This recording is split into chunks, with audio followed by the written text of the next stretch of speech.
যে লোকটার বিরুদ্ধে প্রতিদিন বাজেভাবে কথা বলে সেই লোকটার নাম শেখ মুজিবুর রহমান। তার সম্পর্কে বাজে বাজে কথা বলে মুজিববাগকে লাথি দিয়ে ফালাইয়া দিমু বা উত্তরের সংবিধানকে ড্রেইনে ফালাইয়া দিয়ে আমরা নতুন সংবিধান করব, নতুন দেশ করব, তাদেরকে আমি বলতে চাই ইতিহাসের দৃষ্টিতে শেখ মুজিবের স্থান কিন্তু এমন একটা জায়গাতে, আমি আর আজকে বললাম না, শুধু বলে রাখলাম, শেখ মুজিবের এই তর্জনীটার শক্তির সঙ্গে তোমরা যারা এসব করছো ইতিহাসে কিন্তু তারা কলঙ্কিত হবে এবং এই তর্জনীটার একটা আঙ্গুল নড়ানোর ক্ষমতা তোমাদের নাই শেখ মুজিবের ইতিহাসে।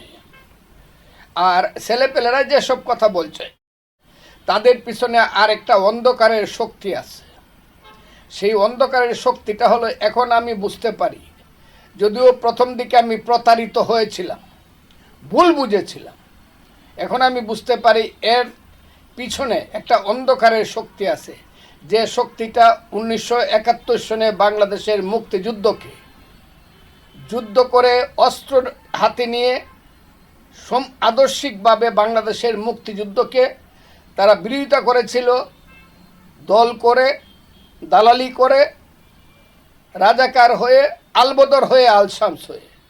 সেই শক্তির জীবিত মানুষেরা অথবা তাদের পরবর্তী পুরুষেরা এটার পিছনে কাজ করছে বলে আমার মনে হয়। আর যেসব যুবকেরা আজকে, আমি জানি না কি উৎসাহে, কি উদ্দীপনায়, কি স্বপ্নে বিভোর হয়ে তারা আজকে এসব কাজ করছে, আমার কোনো আপত্তি নেই, তারা করে দেখতে পারে, কিন্তু এটার নাম কিন্তু বাংলাদেশ, জাতির নাম বাঙালি জাতি। যে লোকটার বিরুদ্ধে প্রতিদিন বাজেভাবে কথা বলে সেই লোকটার নাম শেখ মুজিবুর রহমান। তার সম্পর্কে বাজে বাজে কথা বলে মুজিববাগকে লাথি দিয়ে ফালাইয়া দিমু বা উত্তরের সংবিধানকে ড্রেইনে ফালাইয়া দিয়ে আমরা নতুন সংবিধান করব, নতুন দেশ করব, তাদেরকে আমি বলতে চাই ইতিহাসের দৃষ্টিতে শেখ মুজিবের স্থান কিন্তু এমন একটা জায়গাতে, আমি আর আজকে বললাম না, শুধু বলে রাখলাম, শেখ মুজিবের এই তর্জনীটার শক্তির সঙ্গে তোমরা যারা এসব করছো ইতিহাসে কিন্তু তারা কলঙ্কিত হবে এবং এই তর্জনীটার একটা আঙ্গুল নড়ানোর ক্ষমতা তোমাদের নাই শেখ মুজিবের ইতিহাসে। আজকে যত বড় বড় কথাই বলো, শেখ মুজিব কিন্তু ইতিহাসে এমনভাবে বেঁচে থাকবে, তার আঙ্গুলের শক্তিও তোমাদের সমস্ত রাজনৈতিক শক্তির নাই। কাজেই একজন লোক 15ই আগস্টে নির্মমভাবে, ষড়যন্ত্রমূলকভাবে সাম্রাজ্যবাদের চক্রান্তে নিহত হয়েছে, তার ব্যাপারে আজকে এই যে 44 বছর পরে, 49 বছর পরে এই বাচ্চা বাচ্চা ছেলে পেলেগুলা এইসব কথা তোমরা যারা বলো, আমি তো দেখছি যে তোমরা তো কেউ কেউ ছাত্র, প্রায় সবাই ছাত্রলীগ করতা, নাকি ছাত্রলীগে তোমরা অনুপ্রবেশ করেছিলে। আর যদি অনুপ্রবেশ করে ছাত্রলীগে বঙ্গবন্ধুর নামে, স্বাধীনতার নামে এত সুন্দর সুন্দর বক্তৃতা আমার কানে আসে, যেটা তোমরা করেছো, এখন যা তোমরা করছো, তাইলে এটা কি করছো? তাইলে কি তোমরা মুনাফেক? আর মুনাফেক কিন্তু যুদ্ধে জয়লাভ করতে পারে না। মুনাফেক মানুষকে কষ্ট দিতে পারে, জাতিকে কষ্ট দিতে পারে, ইতিহাসকে প্রতারিত করতে পারে, কিন্তু মুনাফেক কিন্তু ইতিহাসকে প্রভাবিত করতে পারে না।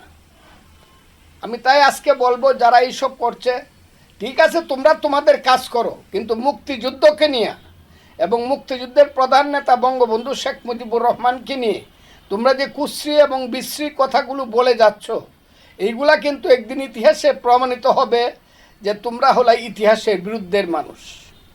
এবং ইতিহাসে কিন্তু যতই করো, 93 বছর ইয়াজিদের বংশধর উমাইয়ারা যেমন করে মুহাম্মদের বংশধর হাসিমিকে নিঃশেষ করতে চেয়েছিল, হজরত মুহাম্মদের বংশধরকে, কিন্তু হজরত মুহাম্মদের বংশধর কিয়ামত পর্যন্ত, হাসর পর্যন্ত বেঁচে থাকবে অত্যন্ত স্বমহিমা।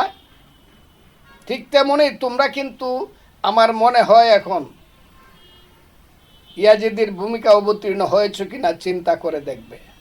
একসময় মীর জাফররা মনে করতো শেখ মুজিবকে, সিরাজউদ্দৌলাকে হত্যা করে তাকে নিঃশেষ করে দিবে।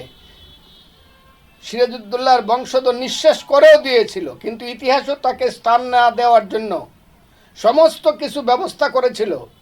কিন্তু 100 বছর পরে হলো আজকে কিন্তু সিরাজউদ্দৌলাই দেশপ্রেমিক, মীর জাফর কিন্তু বিশ্বাসঘাতক। তোমরা কোন অবস্থানে এইটা কিন্তু একটু চিন্তা করে দেখবে। আমাকে তোমরা যাই মনে করো, যাই করতে পারো করতে পারবা, কিন্তু আমি আজকে বলে যাই বাংলাদেশের ইতিহাসকে, মুক্তিযুদ্ধকে বাদ দিয়ে বাংলাদেশ যারা লিখতে চায়, বাংলাদেশে যারা থাকতে চায়, তাদের পূর্বপুরুষের রক্তে কালি আছে, কালিমার দাগ আছে। আমি এই কথা খুব পরিষ্কারভাবে বলতে চাই, আবারও বলতে চাই, মুক্তিযুদ্ধকে যারা বাদ দিতে চায় বাংলাদেশ থেকে, তাদের পূর্বপুরুষের রক্তে কালি, কদর্যতা আছে, কালি আছে। কাজে এইটা থেকে তোমরা বিরত হও, এখনো দেশকে বাঁচাও। তা না হলে ওই যে তোমরা যেটা বলো সারাদিনই গৃহযুদ্ধ হবে, আমি জানি না আমার মতো বয়সে একটা ওর মতো মানে অবিবেচকের মতো আমি ইতিহাসে গৃহযুদ্ধ বাঙালি জাতির আর চাই না।